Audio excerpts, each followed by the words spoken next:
गोष्टीचा आनंद आहे की या सर्व वारकऱ्यांमध्ये आमचे तरुण आणि युवा हे मोठ्या प्रमाणात पाहायला मिळाले आणि मला याही गोष्टीचा आनंद आहे की शासनाने ज्या काही व्यवस्था यावेळी केल्या, दरवर्षी आपण चांगल्याच व्यवस्था करतो, प्रत्येक वर्षी अधिक चांगलं करण्याचा प्रयत्न करतो। यावेळी आमच्या पालकमंत्र्यांच्या नेतृत्वात प्रशासनाने चांगले जर्मन हँगर्स तयार केले, त्यामुळे पावसाची चिंता न करता चांगल्या प्रकारे थांबण्याची व्यवस्था त्या ठिकाणी झाली। निर्मल वारीच्या माध्यमातून अतिशय चांगलं त्या ठिकाणी शरीर धर्म जो काय आहे त्याचं पालन करण्याकरता व्यवस्था ही करण्यात आली, त्यामुळे कुठेही आपल्याला घाण पाहायला मिळाली नाही आणि निर्मल वारी सोबत हरित वारी होताना देखील आपण पाहिली, पर्यावरणपूरक वारी होताना देखील आपण बघितली। त्यामुळे खऱ्या अर्थानं आपल्या संतांनी जो दिलेला संदेश आहे तो संदेश या वारीच्या निमित्ताने आपल्याला अनुभवायला मिळाला आणि या आपल्या वारकरी परंपरेमध्ये, आपल्या वारीमध्ये आणि पांडुरंगाच्या भक्तीमध्ये सगळ्यात महत्त्वाचं जर काही असेल तर प्रत्येक व्यक्ती दुसऱ्या व्यक्तीतला पांडुरंग पाहतो आणि त्याच्यासमोर नतमस्तक होतो। अशा प्रकारचं जगामध्ये कुठेही अनुभवायला मिळत नाही की प्रत्येक जण दुसऱ्यामध्ये ईश्वराचं रूप पाहतोय आणि त्याचं दर्शन घेऊन त्या ठिकाणी धन्य होतोय। मला असं वाटतं ही जी परंपरा आहे की ज्या परंपरेने खऱ्या अर्थानं अतिशय अडचणीच्या काळामध्ये आपल्या भागवत धर्माची पताका या ठिकाणी उंच ठेवली आणि हा वैष्णवांचा जो मेळा आहे हा अशाच प्रकारे वाजत गाजत नाचत हरिनाम त्या ठिकाणी हरिपाठ करत खऱ्या अर्थानं जेव्हा निघतो त्यावेळी निश्चितपणे मला असं वाटतं की एक वेगळी असीम अशा प्रकारची ऊर्जा तयार होते आणि माझा महाराष्ट्र हा जो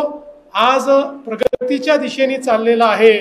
त्या प्रगतीमध्ये आध्यात्मिक प्रगती ही सर्वात महत्त्वाची आहे आणि त्या प्रगतीचं खरं म्हणजे जे पाईक आहे ती आमची वारी आहे, आमची ही संस्कृती आहे आणि म्हणून या सर्व वारकरी बंधूंचं मी मनापासून आभार मानतो। मला याही गोष्टीचा आनंद आहे की यावेळी पालकमंत्र्यांनी आणि जिल्हा प्रशासनाने हा निर्णय घेतला की VIP दर्शन जे आहे ते कमी करावं, ते बंद करावं, अगदी नेमक्या लोकांना त्या ठिकाणी जी काही आहे ती व्यवस्था म्हणून आपण त्या ठिकाणी अलाउ केलं आणि याचा परिणाम असा झाला की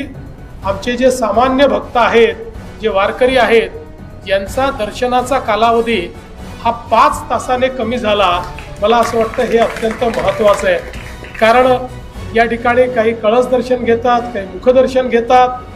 ज्याला जसं दर्शन मिळेल तसं दर्शन घेतात आणि काही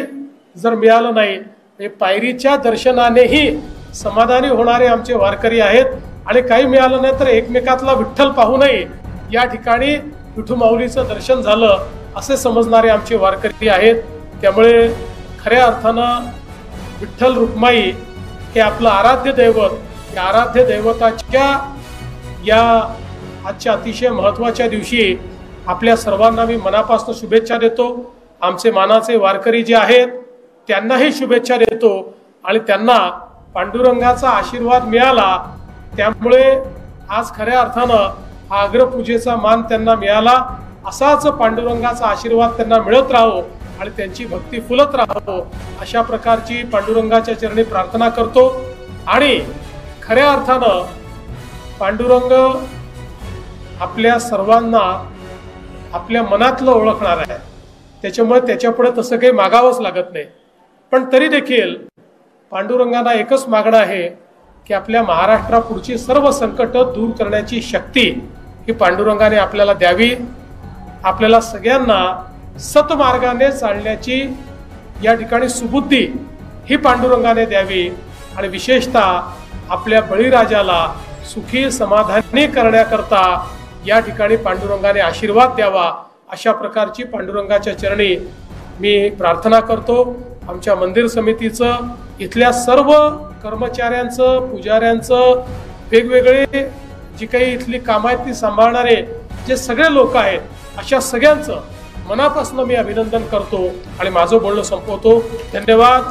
जय हिंद, जय महाराष्ट्र. रामकृष्ण हरी.